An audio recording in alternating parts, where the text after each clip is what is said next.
Hello प्यारे भाई, फिर से आपका स्वागत है। आज के हम इस क्लास में पढ़ने वाले हैं sector of a circle and the length of arc. तो आप लोगों ने सर्कल हर जगह पे देखा होगा कहीं ना कहीं। ठीक है। तो जैसे कि हमारा जो घड़ी होता है गोल गोल। ठीक है। मम्मी की रोटी होती है गोल गोल। ठीक है। ये कैसा शेप होता है? ये सर्कल का शेप होता है। जो आप बाइसिकल चलाते हैं उसमें जो चक्के होते हैं वो भी कौन से शेप के होता है? सर्कल का ही होता है। तो उसी सर्कल के बारे में हम लोग आज बात करने वाले हैं। आप लोगों ने पिज़्ज़ा भी खाया होगा, वो भी सर्कल ही होता है। ठीक है। उसका भी एग्जाम्पल लेके हम लोग आज बहुत एक सुंदर सा concept sector of a circle को समझने वाले हैं। ठीक है। तो नोटबुक साथ में रखिए और साथ साथ लिखते पढ़ते चलिए। ठीक है। चलिए। तो देखिए यहाँ पे है हमारे पास एक सर्कल। ठीक है। ये इसका सेंटर पॉइंट है ओ। तो इस सेंटर से इस सर्कल के बाउंड्री तक की जो दूरी है इसको हम बोलते हैं रेडियस। क्या बोलते हैं? रेडियस। और इस सेंटर से ही दोनों साइड इस तरफ भी चले गए अगर, और इस तरफ भी चले गए। ठीक है। तो ये हो जाता है हमारा डायमीटर। कहने का क्या मतलब है कि जो डायमीटर है वो इस रेडियस का 2 टाइम्स है। ठीक। तो diameter equal to 2 times of radius या फिर 2 इंटू आर। अब देखिए मैंने एक वर्ड बोला यहाँ पे बाउंड्री। तो इस सर्कल के बाउंड्री को क्या बोलेंगे? जैसे हम लोग कोई दूसरा से पढ़ते हैं, जैसे मान लो ये स्क्वायर या रेक्टेंगल जो भी है, तो इसका हम लोगों को पूरे बाउंड्री का मेजरमेंट करना है। तो पूरे बाउंड्री का मेजरमेंट को क्या बोलते हैं हम लोग? इसमें पेरीमीटर बोलते हैं। ठीक है। लेकिन सर्कल में इस पूरे बाउंड्री के मेजरमेंट को हम बोलते हैं सरकमफेरेंस। और इस पूरे बाउंड्री को ही हम क्या बोलते हैं? सर्कल का सरकमफेरेंस। तो सरकमफेरेंस क्या हो जाएगा हमारा?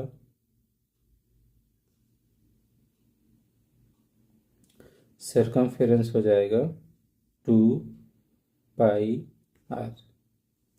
ठीक है। तो सर्कल का सरकमफेरेंस होता है 2 पाई आर, या फिर इसको बोलें पाई टाइम्स ऑफ 2 आर, ये बोल सकते हैं। अब देखिए यहाँ पे 2 आर होता है डायमीटर। इसका मतलब क्या हुआ? पाई टाइम्स ऑफ डायमीटर। ये हमारा सरकमफेरेंस का फॉर्मूला है।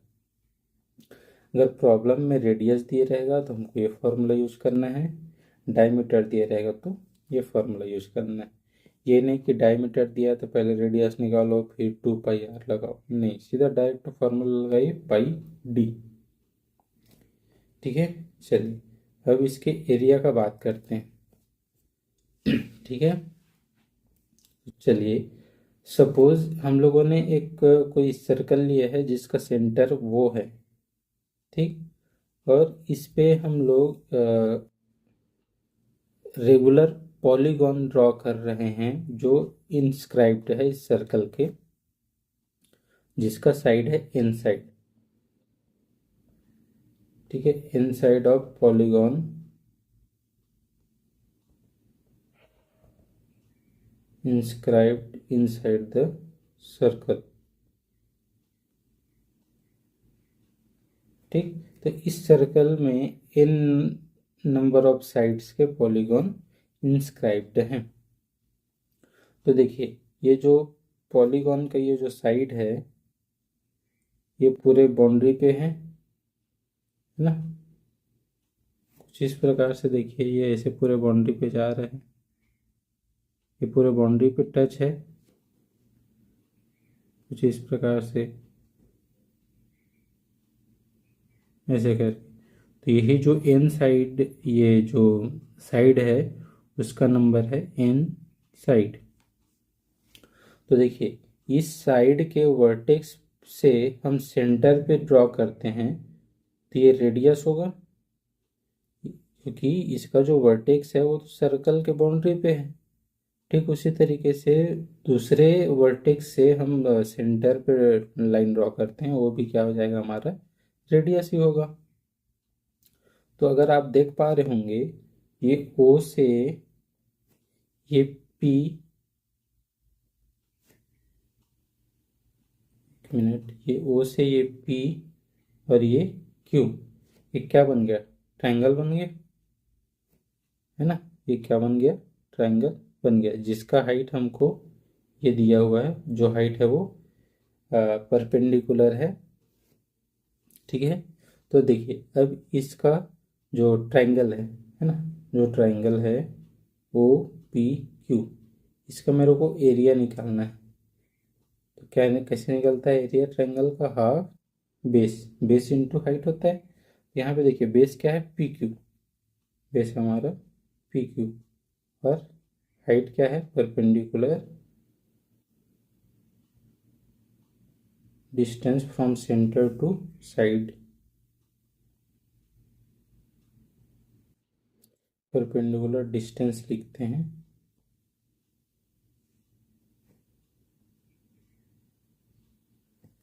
परपेंडिकुलर डिस्टेंस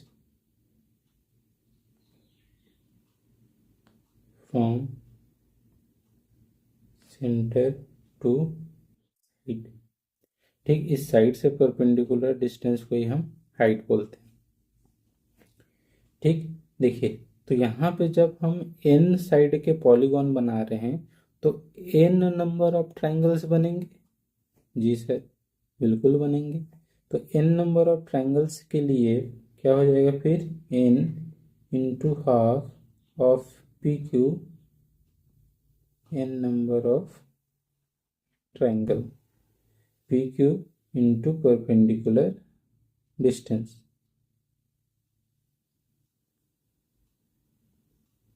ठीक है। अब देखिए ये जो n नंबर ऑफ साइड है, ठीक है, इसको बहुत ध्यान से समझिएगा। ये जो n नंबर ऑफ साइड है, ठीक, कुछ इस प्रकार से बन रहा है वो, ऐसे करके। ठीक, अगर ये इस साइड के नंबर्स को और बढ़ाते जाएं, बढ़ाते जाएं, बढ़ाते जाएं, इन्फिनाइट तक पहुंच जाएं। ठीक, अगर इन्फिनाइट तक पहुंच जाएंगे तो क्या ये सर्कल जैसे नहीं दिखेगा? सोचिए इस बारे में। अगर इस साइड को हम लोग और छोटा करते जा रहे हैं, जा रहे हैं, जा रहे हैं, तो एक टाइम ऐसा आएगा ना कि ये बिल्कुल सर्कल ही बन जाएगा, जब इन्फिनाइट नंबर ऑफ साइड इसमें हो जाएगा तो। जी बिल्कुल। तो ये एक सर्कल जैसे ही दिखेगा। तो इसका मतलब क्या हुआ कि जो इन्फिनाइट साइड के जो पॉलीगॉन का जो एरिया होगा वही इस सर्कल के एरिया के बराबर होगा। ठीक है। यहाँ पे जैसे इन साइड में ये दिया हुआ है, तो देखिए ये पी क्यू को समझिए, ये जो हमारा बेस है। तो ऐसे ही एन, मतलब इन्फिनाइट नंबर ऑफ ट्राइंगल्स के जो हम बेस निकालेंगे तो ये सरकमफेरेंस के बराबर नहीं हो जाएगा? होगा, बिल्कुल होगा। तो area of infinite side of polygon equal to area of circle. तो देखिए ये n टाइम्स हो गया क्योंकि ये पॉलीगॉन का आ गया है। ठीक है। अब यहाँ से करेंगे तो ये क्या हो जाएगा, देखना ना, हाफ। अब ये देखो पी क्यू, बेस तो हमारा पी क्यू लिए थे ट्रायंगल पे, लेकिन ये वैसे इन्फिनाइट टाइम्स हो जाएगा, एक सर्कल बन जाएगा। तो ये जो पी क्यू है इस बाउंड्री पे है, तो क्या ये सरकमफेरेंस नहीं बन जाएगा? जी, तो ये बन जाएगा सरकमफेरेंस। फिर उसके बाद है परपेंडिकुलर डिस्टेंस। तो ये सेंटर से लेके उस पॉलीगॉन के वर्टेक्स से और उस सेंटर की दूरी, यही तो हमारा हाइट था। ठीक है। तो देखिए वर्टेक्स नहीं, उससे साइड के परपेंडिकुलर डिस्टेंस था। तो ये साइड क्या है, अब लगभग लगभग क्या बन गया, एक सर्कल ही बन गया है। तो उस सर्कल के बाउंड्री से सेंटर की दूरी क्या हो जाएगी, रेडियस हो जाएगी। तो हमारा ये जो परपेंडिकुलर डिस्टेंस है वो रेडियस बन जाएगा।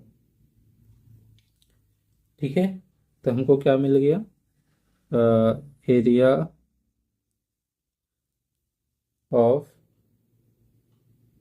Circle equal to half times 2 pi r, या फिर सरकमफेरेंस इंटू रेडियस। तो हमको ये एरिया मिल गया। 2 से 2 कैंसिल हो जाएगा, पाई फिर ये आर स्क्वेयर।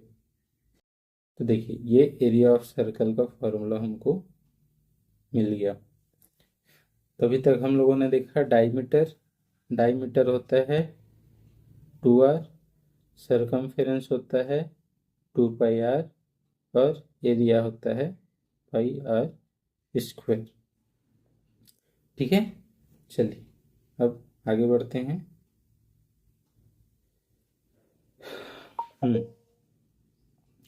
अब जाने हम लोग सेक्टर क्या होता है। Introduction to sector of a circle and length of an arc. ठीक है, अब यहाँ से हमारा चैप्टर शुरू हो रहा है जो हम अभी तक पढ़े थे, डायमीटर, सरकमफेरेंस, एरिया। ये सब हम लोगों ने पुराने क्लासेस में पढ़ चुके थे, उसका बस वो छोटा सा एक रिकैप था। ठीक है, आप लोग देखिए यहाँ पे एक बढ़िया सुंदर सा इमेज जैसा दिख रहा है। When we cut a pizza और a cake into slices, what shape do we get. बताइए, कोई भी पिज्जा या केक जब हम काटते हैं, अच्छा ये बताइए पहले, पिज्जा का शेप क्या होता है, सर्कल होता है। तो उसमें से अगर कोई एक स्लाइस हम काट रहे हैं तो कौन से शेप का होता है।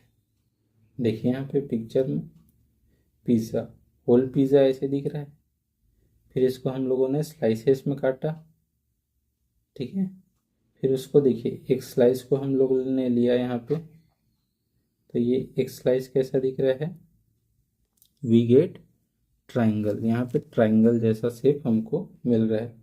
सेम वैसे ही केक में भी मिलेगा। Each each slice looks like a part of a circle. तो वो जो सभी स्लाइसेस को अगर हम निकाल दिए और वापस उसको अरेंज कर दिए तो फिर वापस वो क्या बन जाएगा, सर्कल बन जाएगा। इसका मतलब क्या हुआ, ये जो सेक्टर है या जो वो पीस निकाले थे हम, वो सर्कल का ही पार्ट है ना, सर्कल का ही पार्ट है। उसी पार्ट को हम बोलते हैं सेक्टर, बोलते हैं सेक्टर। देखिए सेक्टर ऑफ ए सर्कल को हम इस तरीके से, देखिए यहाँ पे इमेज बढ़िया दिया हुआ है, एक सर्कल का इमेज है, ये पॉइंट उसका सेंटर है, सेंटर से सरकमफेरेंस की दूरी आर, और ओ से बी की भी दूरी आर दिया हुआ है। और देखिए यहाँ पे मैं अगर ड्रॉ करूँ एक और रेडियस है, जैसे मैं कहीं पे ड्रॉ कर दूँ इस तरीके से, ये भी आर हो जाएगा और ये भी आर हो जाएगा। और इसको मैं एक, इसको थोड़ी देर के लिए मिटा देते हैं।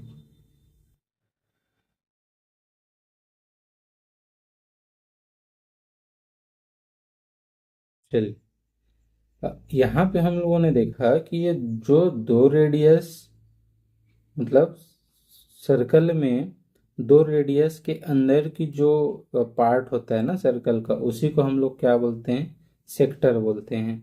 तो वैसे ही जैसे यहाँ पे एक रेडियस था उसको मैं इरेज कर दिया, तो उस दोनों रेडियस के जो अंदर का जो पार्ट था वही सर्कल का पार्ट हम सेक्टर बोलते हैं। ठीक उसी तरीके से अगर मैं रेडियस दूसरे तरफ शिफ्ट कर दूं तो ये पार्ट हमारा सेक्टर बन जाएगा। देखिए ये छोटा पार्ट है इसलिए हम इसको माइनर सेक्टर बोल रहे हैं, ये अंदर वाला, और इसके बाहर वाला ये मेजर पार्ट है या बड़ा पार्ट है, इसलिए हम इसको बोलते हैं मेजर सेक्टर। ठीक है, तो सेक्टर क्या हुआ,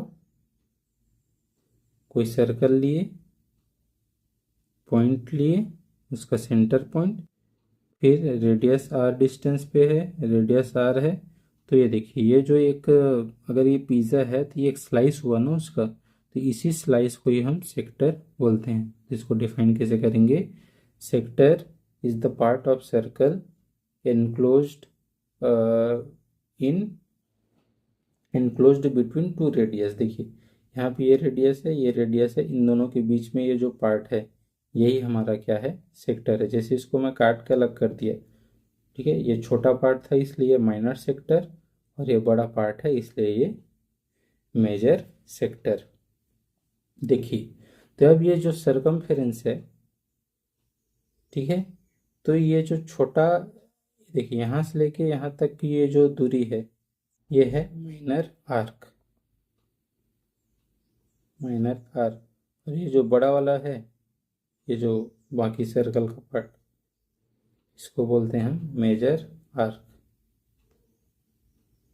इस आर्क को हम ये नाम देते हैं मेजर आर्क और माइनर आर्क, और इस पूरे अंदर के पार्ट को हम बोलते हैं सेक्टर। ये माइनर सेक्टर और ये मेजर सेक्टर, ठीक है। चलिए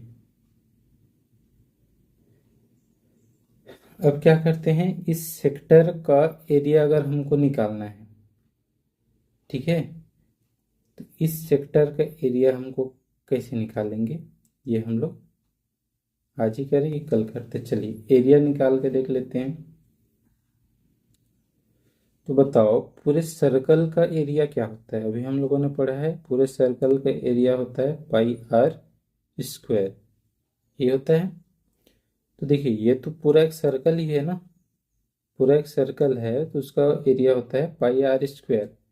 लेकिन देखो ये जो हम माइनर सेक्टर जो कल निकाल रखे हैं, जिसका जो एंगल बना रहा है ना, ये दोनों रेडियस के बीच में जो एंगल बना रहा है उसको मान लेते हैं हम लोग थीटा एंगल बना रहा है। ये यहाँ पे ये थीटा एंगल बना रहा है, ठीक है। तो देखिए मतलब इस इतने एंगल जितना, देखिए पूरा तो बनाता है 360, तो ये इतने एंगल जितना इसमें ये कम बना रहा है। कितना एंगल कम बना रहा है? थीटा एंगल कम बना रहा है 360 में से। या फिर यूँ कहें, ये जो 360 में से थीटा कौन सा पार्ट है, या यूँ कहें मतलब ये इसका एक तरीके से फ्रैक्शन ही हो जाएगा ना। ये जो थीटा है इस 360 का कौन कितना पार्ट है, कौन सा पार्ट है, ये हम इसको निकाल सकते हैं। तो एरिया क्या हो जाएगा? Area of sector equal to pi r square, और ये कितने डिग्री का थीटा बना रहा है या फिर कितने डिग्री का एंगल बना रहा है, वो थीटा हो जाएगा कितने में? 360 डिग्री में, ठीक है। 360 डिग्री में थीटा कौन सा पार्ट है, यही तो फ्रैक्शन होता है। तो एरिया ऑफ सेक्टर हमारा क्या आ जाएगा? Pi r square into theta by 360 degree, ठीक है। अब देखिए ये जो हमारा हम ये आर्क पढ़े ना अभी, तो इस आर्क का लेंथ क्या हो जाएगा? आर्क का लेंथ क्या हो जाएगा? लेंथ ऑफ आर्क, अगर आप ध्यान से देखोगे ये जो पूरा सर्कल का बाउंड्री है वो क्या होता है? सरकमफेरेंस। कितना होता है वो? 2 पाई आर, ये होता है। जैसे कि मैं एरिया पर लॉजिक समझाया कि ये थीटा एंगल बना के सर्कल से उतना कट जा रहा है, तो उतना ही डिस्टेंस तो इसमें सरकमफेरेंस में भी कम हो जाएगा, होगा। तो ये कितना डिग्री के एंगल बना के उतना हो जा रहा है? थीटा डिग्री बना के 360 पे। तो देखिए बहुत आसान है दोनों। अगर हमको एरिया निकालना है तो एरिया के ही फॉर्मूले पे थीटा डिग्री पार्ट अलग हो जा रहा है 360 में से। अगर लेंथ की बात करें तो पूरे सरकमफेरेंस में से थीटा डिग्री पार्ट अलग हो जा रहा है 360 में से। बस यही लॉजिक है और यही फॉर्मूला है। इसी फॉर्मूले और लॉजिक से यूज करके बाकी सारे क्वेश्चंस बनेंगे। चलिए आज के लिए इतना ही रखते हैं। ठीक है, बाकी हम नेक्स्ट क्लास में देखेंगे। ठीक है, थैंक यू।